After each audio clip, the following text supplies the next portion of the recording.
ગુજરાત અને મધ્યપ્રદેશને અડીને આવેલો જિલ્લો એટલે દાહોદ. કહેવાય છે કે બે રાજ્યોની હદ એટલે કે દોહદનું અપભ્રંશ થઈને દાહોદ નામ પડ્યું છે. આ જિલ્લો આદિજાતિ વસ્તી ધરાવતો જિલ્લો છે. અહીંની સંસ્કૃતિ, ખેતી, રહેઠાણ અન્ય વિસ્તાર કરતાં બિલકુલ અલગ છે. અહીંના સ્થાનિકો ખેતી, પશુપાલન અને છૂટક મજૂરી કામ કરતા મુખ્યત્વે જોવા મળે છે. જો કે આજનું દાહોદ પહેલા કરતાં વધુ વિકસિત બન્યું છે. ઇન્દોરથી અમદાવાદનો હાઈવે તૈયાર થયા પછી અહીંના લોકોની પરિવહનની સગવડમાં વધારો થયો છે. અહીંની લગભગ તમામ વસ્તી આદિવાસી છે. કેન્દ્ર સરકાર અને રાજ્ય સરકારની વિવિધ યોજનાઓ તેમજ ગ્રામજનો અને કેટલીક સેવાભાવી સંસ્થાઓના સહયોગથી અહીંના ગામો પણ વિકાસની આગેકૂચ કરતા જોવા મળી રહ્યા છે. સ્વચ્છ ભારત મિશનની જો વાત કરવામાં આવે કે પછી ગ્રામીણ લોકોને આજીવિકા પૂરી પાડવાની વાત હોય, દાહોદના લોકો વિવિધ ગ્રામ યોજનાઓનો પૂરેપૂરો લાભ મેળવી રહ્યા છે, જેના કારણે તેમનું જીવન ધોરણ પણ હવે પહેલા કરતા આગળ આવ્યું છે. સ્વચ્છ ભારત મિશન અંતર્ગત દાહોદના લીમખેડા તાલુકાની જો વાત કરવામાં આવે તો અહીંના મોટાભાગના ગામ હવે ખુલ્લામાં શૌચ મુક્ત ગામ એટલે કે ઓપન ડેફિકેશન ફ્રી ODF વિલેજ જાહેર થયા છે, જેને કારણે સ્થાનિકોના આરોગ્યમાં પણ સુધારો થયો છે. બીમારીનું પ્રમાણ ઘટ્યું છે. આ ઉપરાંત કચરો જ્યાં ત્યાં ના ફેંકતા કચરા પેટીનો જ ઉપયોગ લોકો કરવા લાગ્યા છે. હવે શૌચાલય વિશે આજે અમારે આ શૌચાલય બન્યા છે. પહેલા અમે બહાર જતા હતા, અમારા બાપ દાદા બી બહાર જતા હતા. હવે શૌચાલય બન્યા છે. એમાં સદગુરુ એલાઈ ફેડરેશન દ્વારા અમને આ 12,000ની સહાય થઈ અને આ લોકોએ અમને સપોર્ટ કર્યો. સૌથી પહેલા તો આ લોકોએ અમને ગામમાં મિટિંગો કરી. મિટિંગો કર્યા પછી વિડીયો બતાવ્યા, શૌચ ક્રિયા કઈ રીતના કરવાની છે, બહાર જવાથી શું તકલીફ થાય છે. પછી આ લોકોએ અમને સપોર્ટ કર્યો અને પછી જે આ જાદુ વિશે સમજણ આપી. સમજણ આવ્યા પછી ફળીએ મિટિંગ કર્યા પછી અમને બધા તૈયાર થયા પછી અમને આ લોકોએ સપોર્ટ કર્યો અને આ જાજરૂ બનાવ્યા પછી બહાર જતા હતા. અમુક બહેન બેટીઓની ઇજ્જત આબરૂ લજવાતી હતી. વત્તા અમે બહાર બેહવા જઈએ તો કોઈ માણસ આવી જાય તો ઊભું થઈ જવા પડે. વત્તા પછી રોડ હોય તો રોડની સાઈડમાં બેસી જતા હતા, બહુ ખરાબ લાગતું હતું. પછી બહારથી ગંદકી બહાર બેસીએ એટલે બહારથી ગંદકી ઘરે આવતી હતી એવું અમે વિચારતા નહોતા. હવે આટલો સપોર્ટ થયો છે સદગુરુ લીમખેડા એલાઈ ફેડરેશન દ્વારા અમને થોડી માહિતી મળી અને આ લોકોએ અમને સપોર્ટ કર્યો અને અમે જાજરૂ બનાવ્યા છે. જિલ્લા ગ્રામ વિકાસ એજન્સી દ્વારા અમને સપોર્ટ થયો. વત્તા સિની વાળા સાહેબો બી બહુ સપોર્ટ કર્યો અમને. તો અમારે આજે ગુલામોડા ફળિયું બધું શૌચ મુક્ત થઈ ગયું છે. આનાથી ફાયદો તો કેમ કે અમે 12-અડધો કિલોમીટર દૂર જતા હતા શૌચ ક્રિયા કરવા માટે. એક તો સમય બચ્યો, વત્તા આમ તેમ બેસી જતા હતા તો ઇજ્જત આ તે બધું ગુમાવતા થઈ. હવે પ્રશ્ન રહ્યો નથી.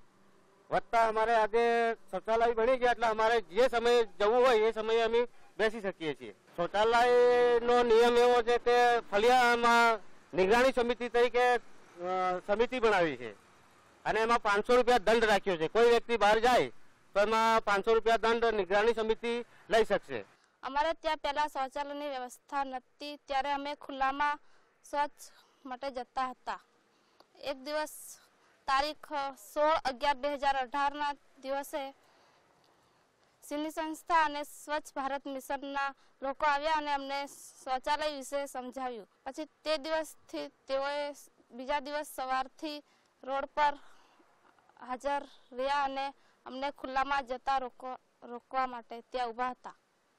એક દિવસ હું જતી હતી જંગલમાં અને પછી આવતી હતી ત્યારે યુવા કમિટીના સભ્યો ત્યાં હતા અને મને રોકી અને સમજાવ્યું કે શૌચાલયમાં જવાનું, ખુલ્લામાં નહીં જવાનું. ત્યારે મને ખૂબ શરમ આવી હતી. પછી મેં મારા ઘરે આવી અને મારા મમ્મી પપ્પાને કીધું કે હવે પછી હું બહાર શૌચ માટે નહીં જવું, મારે ઘરે જ શૌચાલય જોઈએ એવી જીદ કરી. પછી 2-3 દિવસમાં મારા મમ્મી પપ્પાએ શૌચાલય બનાવી દીધું ને અમે જાતે જ ખાડા જે બાકી હતા એ પૂરા કર્યા અને શૌચાલય સારી રીતે બનાવીને એમાં જઈએ છીએ. હવે શૌચાલય બનાવ્યા પછી અમને ઘણો જ ફાયદો થયો, કારણ કે અમારે જંગલમાં જવાથી ડર લાગતો હતો અને અડધો કલાક જેટલો સમય બી બગડતો હતો, પણ હવે તો સમય બી બચે છે અને બીજું કામ પણ થઈ શકે છે અને ડર પણ લાગતો નથી અને જ્યારે જરૂર હોય ત્યારે શૌચાલયનો ઉપયોગ કરી શકીએ છીએ. મારે તમને બધી બહેનોને સંદેશો આપવો છે કે શૌચાલય બનાવવાથી ખૂબ જ ફાયદો થાય છે અને આપણી જે ટાઈમ વેસ્ટ થાય છે અને ડર લાગે છે બહેનોને ખાસ કરીને, તે પણ હવે શૌચાલય બનાવો તો એ પણ રહે નહીં. તો તમે સિનિયર જિલ્લા વિકાસ એજન્સીને સંપર્ક કરીને શૌચાલય વિશે માહિતી મેળવી શકો છો. તે માટે ચોક્કસ સ્થળોએ નાગરિકો તેમજ ઓછું ભણેલા લોકો પણ સમજી શકે તે માટે સ્વચ્છતા સંબંધી ચિત્રો પણ દોરવામાં આવે છે. સ્વચ્છતાના સૂત્રોથી શૌચાલયના ફાયદાની માહિતી, શિક્ષણ અને પ્રસાર કરવામાં આવે છે. આ વિસ્તારમાં જિલ્લા ગ્રામ વિકાસ એજન્સી અને સીની સેલ એટલે કે કલેક્ટિવ્સ ફોર ઇન્ટિગ્રેટેડ લાઇવલીહુડ ઇનિશિયેટિવ્સ તેમજ ગ્રામજનોના સહકારથી સ્વચ્છતા મુદ્દે જાગૃતિ, શૌચાલય બનાવવા, સખી મંડળોના માધ્યમથી શૌચાલય બનાવી ગ્રામીણ મહિલાઓને રોજગારી પૂરી પાડવી જેવા કાર્યો કરવામાં આવે છે અને આમ એક નવા કદમથી આગળ વધવાના પ્રયાસો કરવામાં આવી રહ્યા છે. એટલા માટે કામ કરવું છે કે બહેનોને તકલીફ પડે છે, આપણા ઘરની દીકરીઓને તકલીફ પડે છે, આપણા જે વૃદ્ધો છે, આપણા બાપ દાદા, મોટા દાદી હોય, બા હોય, એ બધાને ઘણી બધી તકલીફ પડે છે અને એના સિવાય પણ આપણા નાના બાળકો છે. તકલીફોની વાત કરીએ તો તકલીફોનો કોઈ પાર છે નહીં અને જે આપણે કરી રહ્યા છીએ એની માટે થઈને જ આ બધી તકલીફ પડે છે. નિગરાની સમિતિની વાત કરું તો હવે આપણે બધા કામ શરૂ કરવા જઈ રહ્યા છીએ અને નિગરાની સમિતિનો બહુ મહત્વનો ભાગ રહેશે આમાં. બરાબર, તમારે બધા અમને એ મદદ કરવાની છે. કેવી મદદ કરવાની છે કે અમે લોકો તો આવશું જ અહીંયા આગળ અને તમે બધા પણ અમારી જોડે સહકાર કરશો. સવારે મોર્નિંગ ફોલોઅપ કરશું, આપણે બધા ખુલ્લામાં જતા લોકોને આપણે રોકશું અને એમને નહીં સમજો તો પગે લાગીને સમજાવશું કે હવે આ બધું બંધ કરવું છે. બરાબર, શું કરશું બીજું કે ભાઈ એ તો આપણું મોર્નિંગ ફોલોઅપ થયું, સિટી લઈને જઈશું, સિટી વગાડશું, કોઈ બેઠા હશે તો એમને ઉઠાડશું. બરાબર, આપણી મહિલાઓ એમને આપણે સમજાવશું અને એ નહીં સમજે તો એમના જે ઘરના છે, એમના પતિ, કોઈ દીકરી છે તો એના પપ્પા છે તો એને આપણે સમજાવશું. મોર્નિંગ ફોલોઅપ કરશું, ઇવનિંગ ફોલોઅપ કરશું અને ઘરે ઘરે જઈને પણ બધાને સમજાવશું. એમના શૌચાલયની સ્થિતિ આપણે જોઈશું કે એમની શૌચાલયની સ્થિતિ કેવી છે, વાપરતા નથી તો કેમ નથી વાપરતા, એમાં શું કઈ સમારકામ કરવાની જરૂર છે, એ દરેકે દરેક વાત આપણે એ લોકોને સમજાવશું. એ આપણે નિગરાની સમિતિનો રોલ રહેશે. એ ખાલી સમજાવવું એટલું પૂરતું નથી, પણ આપણે એ બધા એમનો જે શૌચાલય બનાવ્યા છે એનો ઉપયોગ પણ કરતા થાય અને આપણું જે ફળિયું છે એને આપણે ખુલ્લામાં શૌચમુક્ત કરશું એવી આપણે બધાએ ભેગા થઈ અને મહેનત કરવાની છે. हमने જે જિલ્લા ગ્રામ વિકાસ એજન્સી દ્વારા જે કામગીરી કરવામાં આવેલી છે 12,000 રૂપિયાના પૂરેપૂરા મળેલ છે અને બન્યા પછી અમને જે જાદુ બાથરૂમ જાદુ બનેલ છે એમાં અમને કોઈ અમારે ખુલ્લામાં જતા બીજા લોકો તો એના માટે અમારે દિલ્હીથી આવેલા જે અમિત સાહેબ ને શક્તિબેન આ લોકોની એક મીટિંગ કરવામાં આવી. એમાં તલાટી સાહેબ તેમજ સરપંચ સાહેબ ને ગામના સભ્યો અને ગામના જે લોકોને બધાને ભેગા કર્યા પછી અમને એની ચર્ચા કરવામાં આવી કે ખુલ્લામાં જવાથી કેટલી જાતના રોગો થાય છે કે ખુલ્લામાં જવાથી અમને 80% રોગો થાય છે અને આ 80% રોગો થવાથી એમાં અમે અમારા ફળિયાની અંદર અમે નિગરાની સમિતિ બનાવી છે. નિગરાની સમિતિ એ સવારમાં 5:30 વાગ્યા સુધી નિગરાની સમિતિ મારા ફળિયામાં સવારમાં વહેલા ઉઠીને જે જગ્યા પર જાગૃત કરવા જાય એ જગ્યા પર ઊભા રહી જતા અને જે સિનિયર સ્વાસ્થ્યના સ્ટાફો આવી જતા અને એવી રીતે ફળિયાના પણ બીજા માણસો પણ અમને મદદ કરતા. તો જે અમુક લોકો જે ખુલ્લામાં જતા એમને અમે ઊભા રાખીને હાથ જોડીને કહેતા ભાઈ હવે પછી આપણે ઘરમાં જાજરૂ છે તો હવે પછી આપણે ખુલ્લામાં જવું ન જોઈએ. તો એમને કે બીજા લોકો એમ કહેતા કે અમારા બાપ દાદા પણ અમે ખુલ્લામાં જઈએ છીએ ને પણ અમે ખુલ્લામાં જશું, પણ એમને પણ અમે કીધું કે ના, જે ડોહા જે હતા પણ હવે આપણે નવી પેઢી પ્રમાણે આપણે આવું ન કરવું જોઈએ ને ખુલ્લામાં ન જવું જોઈએ, હવે જાજરનો જ ઉપયોગ કરવો જોઈએ. અત્યારે લોકો અમારા બધા જાજરામાં લોકો જાય છે અને જે બધા અત્યારે અમે બધા સુખીમાં જ છીએ ને અમને કોઈ જાતની એની અગવડ પડતી નથી.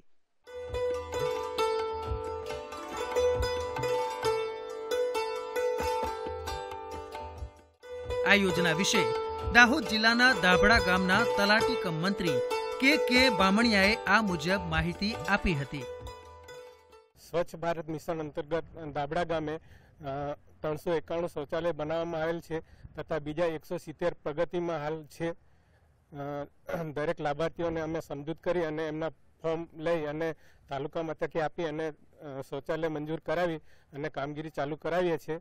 લાભાર્થી એમાં પોતાનો મજૂરી રૂપિયા ફાળો આપે છે. હાલમાં 170ની કામગીરી ચાલુમાં છે. શૌચાલયની કિંમત 12,000ની છે, જેમાં લાભાર્થી પોતાનો ફાળો મજૂરી રૂપિયા આપે છે. સરકાર શ્રી 12,000 આપે છે, તેમાં લાભાર્થી મજૂરી કરે છે. ગામે હાલમાં સિન્ની તથા બીજી અનેક સંસ્થાઓ દ્વારા લાભાર્થીઓને સમજૂત કરી અને આ કામગીરી જોરશોરથી ચાલુમાં છે. કેટલીક સ્થાનિક સંસ્થા શાળા કોલેજોમાં વિદ્યાર્થીઓને સ્વચ્છતા તેમજ શૌચાલયનું મહત્વ સમજાવી રહ્યા છે. એટલું જ નહીં, પરંતુ જમ્યા પહેલા અને શૌચ ક્રિયા પછી હાથ કઈ રીતે ધોવા તેનું પણ નિદર્શન પૂરું પાડવામાં આવે છે. શાળાના શિક્ષકો તેમજ આચાર્યો પણ આ બાબતને પ્રોત્સાહિત કરે છે. હું મારી શાળાની અંદર સ્વચ્છતાનો ખૂબ આગ્રહ રાખું છું, કારણ કે સ્વચ્છતા ત્યાં પ્રભુતા, સ્વચ્છતા હોય ત્યાં પ્રભુનો વાસ હોય છે, ત્યાં ઉચ્ચ સંસ્કારો હોય છે. હું મારી શાળાની અંદર દરેક બાળકોને ખૂબ સ્વચ્છતાના પાઠ ભણાવું છું.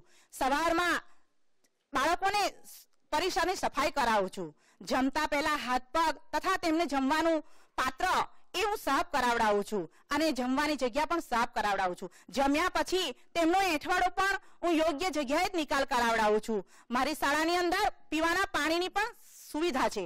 મારી શાળાની અંદર બાળકોની શૌચાલય માટેની પણ ખૂબ વ્યવસ્થા છે. કન્યાઓ માટે પણ અલગ શૌચાલય છે, કુમાર માટે પણ અલગ શૌચાલય છે. હું સ્વચ્છતા વિશે મારા બાળકોને દરરોજ સંસ્કારો આપું છું અને મારા બાળકો આ શૌચાલયનો જ ઉપયોગ કરે અને શૌચાલય ગયા પછી હાથ પગ સાબુથી ધોવે તેનો હું આગ્રહ રાખું છું. અને માતા પિતાને પણ હું એમ જ જણાવું છું કે તમે પણ આ સ્વચ્છતાની અંદર આગળ વધો. એનજીઓ દ્વારા બહેનોને શૌચાલય બનાવવાની તાલીમ પણ પૂરી પાડવામાં આવે છે અને આ રીતે રોજગારી પૂરી પાડવામાં આવે છે. ત્યારે આ મુદ્દે એસબીએમ કોઓર્ડિનેટર વિવેક પ્રજાપતિએ આ મુજબ માહિતી આપી હતી. વર્ષ 2012માં દાહોદ જિલ્લામાં જે બેઝલાઇન સર્વે કરવામાં આવ્યો તેમાં સ્વચ્છ ભારત મિશન ગ્રામીણ યોજના અંતર્ગત 2,49,252 શૌચાલય વિહોણા કુટુંબ ધ્યાને આવ્યા હતા. ત્યારબાદ લક્ષ્યાંક રાજ્ય કક્ષાથી ફાળવવામાં આવ્યો. તે લક્ષ્યાંકને અમે તબક્કાવાર પૂર્ણ કરવા માટે અથાગ પ્રયત્નો કરવામાં આવ્યા. તેના ભાગરૂપે અમે સૌથી પહેલા લાભાર્થીઓ દ્વારા શૌચાલય બને તેવો આગ્રહ રાખવામાં આવ્યો હતો. પરંતુ દાહોદ જિલ્લાની ભૌગોલિક પરિસ્થિતિ, છૂટોછવાયો વિસ્તાર તેમજ સ્થળાંતર કરતી નાગરિકોનું પ્રમાણ વધારે હોવાના કારણે લાભાર્થી દ્વારા શૌચાલય બનાવવાનું બહુ મુશ્કેલ પડ્યું અને અમે 100% લક્ષ્યાંકને ટૂંક સમયમાં પહોંચી ન વળ્યા. પરંતુ રાજ્ય કક્ષાએથી મળેલ મંજૂરીના ધ્યાને અમે લઈ સખી મંડળની બહેનોને આમાં જોડી, સખી મંડળ છે, એપીએમસી છે, ડેરી છે વગેરે સ્વૈચ્છિક સંસ્થાઓને અમે આમાં જોડી અને દાહોદ જિલ્લાને જે લક્ષ્યાંક ફાળવવામાં આપ્યો હતો 2,49,252 એ 2017માં 2 ઓક્ટોબર 2017ના રોજ અમે 100% શૌચાલય પૂર્ણ કરી દાહોદ જિલ્લાને ખુલ્લામાં શૌચમુક્ત જાહેર કર્યું હતું. આજે આપણે ડાભડા ગામની મુલાકાતે આવ્યા છીએ, જે લીમખેડા તાલુકામાં આવેલ છે. લીમખેડા તાલુકાનો જે બેઝલાઇનનો આપણે વાત કરીએ તો બેઝલાઇન સર્વે 2012 મુજબ 34,536 શૌચાલય બનાવવાના હતા. તે તમામ આપણે 100% પૂર્ણ કર્યા છે અને લીમખેડા તાલુકાને પણ શૌચમુક્ત જાહેર કરેલ છે. લીમખેડા તાલુકામાં આપણે જોવા જઈએ તો છેલ્લા 5 વર્ષમાં સ્વચ્છ ભારત મિશન અંતર્ગત કુલ 4,038.32 લાખનો ખર્ચ કરવામાં આવ્યો છે, જેમાં તમામ ખર્ચ આપણે શૌચાલય માટે કરેલ છે, જે લાભાર્થીને સખી મંડળ અને ડેરી અને એપીએમસીના માધ્યમથી આપણે 100% કામગીરી કરેલ છે. દાહોદ જિલ્લામાં ભૌગોલિક સ્થિતિ બહુ વિપરીત છે, છૂટોછવાયો વિસ્તાર છે, માટે જે શૌચાલય બનાવવા માટે પણ જે કઠિનાઈઓનો સામનો કરવો પડ્યો અને હાલના તબક્કે પણ અમે જ્યારે ગામડામાં જઈએ છીએ શૌચાલય બનાવવાની એક તબક્કો પૂર્ણ થયો, પરંતુ આજરોજ જ્યારે લાભાર્થીની મુલાકાત લઈએ છીએ તો ઘણા લાભાર્થી એવા જોવા મળતા હોય છે કે હજી પણ ખુલ્લામાં જવા માટે ટેવાયેલા હોય છે, કેમ કે એમની રૂઢિ છે, એમનું ઓછું પ્રમાણ છે, એનું એજ્યુકેશનનું જે શૈક્ષણિક કહેવાય એ પ્રમાણ ઓછું હોવાના કારણે અમારે એમને વારંવાર એને ટકોર કરવી પડે, સમજાવવા પડે છે. અમે એમના સામે એક નમૂના રૂપ દાખલા પણ લાવીએ છીએ કે ભાઈ ખુલ્લામાં શૌચક્રિયા કરવાથી આપણાને કેટલા ગેરફાયદા થાય છે અને કેટલી બીમારીઓનો ભોગ બનવું પડે છે, અને સાથે સાથે આપણી આર્થિક રીતે ગરીબ બનીએ છીએ અને ગરીબીના ચક્રમાં આપણે સપડાઈ જઈએ છીએ. માટે અમે અમારા તાલુકાના તેમજ ગ્રામ્ય કક્ષાના તમામ જે સ્ટાફ હોય છે, સાથે સાથે સખી મંડળની બહેનોને પણ અમે આમાં જોડીએ છીએ કે જે ફળિયા જાય છે, ઘરે ઘરે જાય છે અને લોકોને શૌચાલય માટે અને સ્વચ્છતા માટે ખૂબ જ જાણ કરે છે અને પ્રેરણારૂપ સંદેશો આપીને એને શૌચાલય 100% ઉપયોગ કરે તેવો અમે સંદેશો આપીએ છીએ. અમારી પહેલાની પરિસ્થિતિ એવી હતી કે અમારે 12 ગામ મજૂરી કરવા જવા પડતું. મજૂરી કરી લાવી અમારા બાળ બચ્ચાનું ભરણ પોષણ કરવા પડતું હતું. પહેલા તો અમે પૈસાદાર પાસેથી 10%ના 15%ના વ્યાજબી રૂપિયા લાવવા પડતા. મજૂરી કરી લાવી અમે વ્યાજ ભોગવતા. ત્યાર પછી અમને મિશન મંગલમ તરફથી માર્ગદર્શન મળ્યું એટલે અમે સખી મંડળમાં જોડાયા. સખી મંડળમાં જોડાયા પછી અમે દર મહિને નિયમિત બચત કરતા થયા. એટલે 6 માસ પછી અમને 12,000 રેવલિંગ ફંડ મળ્યું. ત્યાર પછી અમારા મંડળની દરેક બહેનોને નાની નાની જરૂરિયાતો ધિરાણ કરી અમે જરૂરિયાતો પૂરી પાડતા. પછી અમે વધુ એવા મંડળો બનાવવાથી અમે અમારા ગામમાં ગ્રામ સખી સંગઠન બનાવ્યું. ગ્રામ સખી સંગઠન બનાવ્યા પછી અમને 5 લાખ CIF મળ્યું. CIF મળી એટલે અમને સ્વચ્છતા શિલ્પી તાલીમ મળી. સ્વચ્છતા શિલ્પી તાલીમ મળ્યા પછી અમને અમારા ગ્રામ સખી સંગઠનનું અમે MOU બનાવ્યું. MOU બનાવ્યા પછી અમને શૌચાલયો બનાવવા માટે મંજૂરી આપી. શૌચાલયો બનાવવા માટે મંજૂરી આપી એટલે અમે ગ્રામ સખી સંગઠનની બહેનો સાથે મળી 860 જેટલી શૌચાલયો બનાવી. 860 જેટલી શૌચાલય. પહેલા તો અમારા ગામમાં બહાર શૌચક્રિયા કરવા જવા પડતું. પછી અમે શૌચાલયો બનાવ્યા પછી દરેક બહેનોએ નિર્ણય કર્યો કે બહાર શૌચક્રિયા કરવા જતાને અટકાવી આપણે શૌચાલયનો ઉપયોગ કરાવીશું. તો અમે ગ્રામ સખી સંગઠનની બહેનો સાથે મળી અમે શૌચાલયનો ઉપયોગ કરાવીએ છીએ. પહેલા તો બધા બહાર જતા એટલે ગંદકીને કારણે અમારા ગામમાં બીમારીનો ભાગ વધારે હતો. અત્યારે અમારા ગામમાં બીમારીનો ભાગ પણ ઓછો થયો છે. અમે મિશન મંગલમમાં જોડાવાથી અમને ખૂબ એવા ફાયદા થયા છે. બીમારીના ફાયદા થયા, બીમારીથી અટકાવ્યું. પછી અમે વ્યાજમાંથી બચ્યા એટલે અમને મિશન મંગલમ તરફથી ખૂબ એવું માર્ગદર્શન મળવાથી અમને ખૂબ એવા ફાયદા થયા છે. અમે પહેલા અમારા બાળકાને સારી રીતે ભણાવી શકતા નહોતા. અત્યારે અમે અમારા દીકરા દીકરીઓને સારી રીતે ભણાવીએ છીએ, સારી રીતે કપડાં પહેરાવીએ છીએ અને સારું ભોજન જમાડીએ છીએ. તો હજી નવા યોજનામાં તો ગમે તે લાભ મળે તો અમારા મંડળો થકી લાભ આપે એવી અમારે સરકારશ્રીનો આભાર.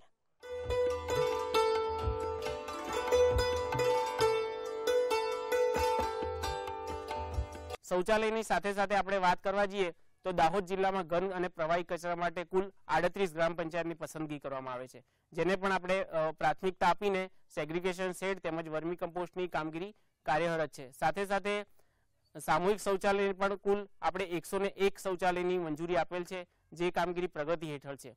આમ જોવા જઈએ તો આપણે દાહોદ જિલ્લામાં સ્વચ્છતા બાબતે ખાસી એવી કામગીરી કરી છે, પરંતુ અહીંનું ભૌગોલિક સ્થિતિના કારણે ઘણી પ્રશ્નો જે હોય છે તે તબક્કાવાર અમારા વહીવટી તંત્ર દ્વારા તેમજ ગ્રામ્ય લોકોના સંપર્કમાં રહીને એના નિવારણ લાવવામાં આવે છે.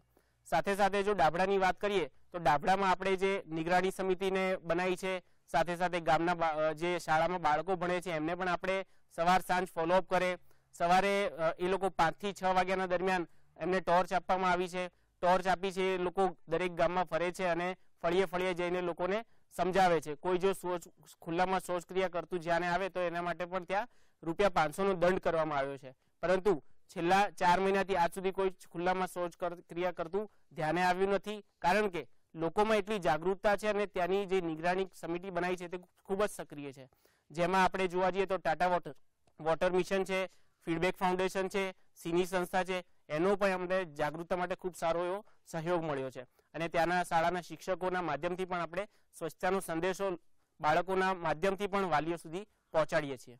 2012માં જે સર્વે થયો એ પ્રમાણે જે શૌચાલય બાકી નીકળ્યા હતા, પરંતુ 2012માં જે શૌચાલય માટે કેન્દ્ર સરકાર દ્વારા જે સહાય આપવામાં આવતી તે ₹4600 હતી, જેના કારણે જે નબળા વર્ગના કુટુંબો એ શૌચાલય બનાવી ન શકતા.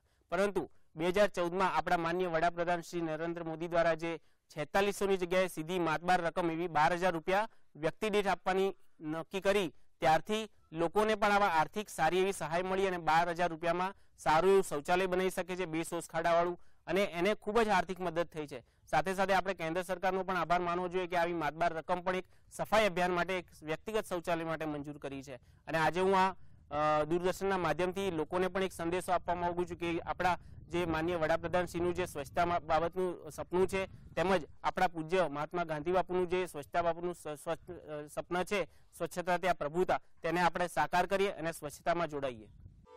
સ્વચ્છતાની જો વાત કરવામાં આવે તો આજે દાહોદનો મોટા ભાગનો વિસ્તાર સ્વચ્છ અને રળિયામણો લાગે છે. નાગરિકો સ્વચ્છતાને એક સારી ટેવ રૂપે અપનાવી રહ્યા છે. તો દાહોદના સ્વચ્છ રસ્તા, શેરીઓ, દાહોદ એસટી બસ સ્ટેન્ડ પર સાફ સફાઈ જનતામાં સ્વચ્છતાનો સંદેશો ફેલાવી રહ્યા છે. તો સ્વચ્છતા મુદ્દે દાહોદ જિલ્લાના જિલ્લા વિકાસ અધિકારી શ્રી R.K. પટેલ સાહેબે તેમના મંતવ્યો રજૂ કર્યા હતા. સ્વચ્છ ભારત મિશન ભારત સરકાર અંતર્ગત જ્યારે સ્વચ્છતાની વાત આવે છે ત્યારે વ્યક્તિગત સ્વચ્છતા, ફળિયાની સ્વચ્છતા, ગામની સ્વચ્છતા, શહેરની સ્વચ્છતા, આમ અલગ અલગ પ્રકારના આસ્પેક્ટ આ યોજના નીચે આવરી લેવામાં આવેલા છે. જ્યારે ઝુંબેશની શરૂઆત થઈ છે ત્યારે સ્વચ્છ શૌચાલય, સુંદર શૌચાલય, એટલે જે કંઈ શૌચાલયો બન્યા છે એ શૌચાલય ચોખ્ખા રાખવામાં આવે, એનો ઉપયોગ કરવામાં આવે, એના માટેની સ્પર્ધાનું આયોજન કરવામાં આવ્યું છે. ત્યારે લોકોમાં ખૂબ જ ઉત્સાહ જોવા મળી રહ્યો છે, કારણ કે સ્વચ્છતા હવે લોકોનો સ્વભાવ થઈ ગયો છે. અને સ્વચ્છતા વિશે જે આપણે આઈસી કરવામાં આવી છે એ અંતર્ગત લોકોમાં એટલી બધો ઉત્સાહ અને લોકો એટલો બધો એનો સપોર્ટ કરી રહ્યા છે કાર્યક્રમને કે આજે અંતરિયાળ ગામ હોય અને છેલ્લું ફેમિલી હોય એ પણ બી સ્વચ્છ ભારત મિશન શું છે અને સ્વચ્છતા શું છે આજે એ સમજતા થયા છે. ત્યારે 100% આ સ્વચ્છ ભારત મિશન દ્વારા આપણે નિરોગી દાહોદ અને નિરોગી ગુજરાત તરફ આપણે 100% જઈ શકીશું. કારણ કે જે ઇન્વેસ્ટમેન્ટ આની પાછળ કરવામાં આવ્યું છે આ યોજના પાછળ, અને જે પ્રયાસો, સામૂહિક પ્રયાસો કરવામાં આવ્યા છે એ જોતા ભવિષ્યમાં જે રોગોનું પ્રમાણ હતું અને જે લોકોનો આરોગ્યનો જે પ્રશ્ન હતો એ મહદઅંશે આપણે સોલ્વ કરી શકીશું, એ માટે મને પૂરી શ્રદ્ધા છે. અહીં એક બાબત સ્પષ્ટ છે કે સ્વચ્છ ભારત મિશન હોય કે પછી પ્રધાનમંત્રી આવાસ યોજના, સરકારશ્રીની તમામ યોજનાના ફળ દાહોદ જિલ્લો ચાખી રહ્યો છે અને વધુને વધુ કુટુંબો આર્થિક અને સામાજિક સ્તરે ઉપર આવી રહ્યા છે. ત્યારે અન્ય જિલ્લા પણ આ યોજનાઓના લાભ થકી વડાપ્રધાનશ્રીના સૌનો સાથ, સૌનો વિકાસનું સૂત્ર સાર્થક કરી શકે છે.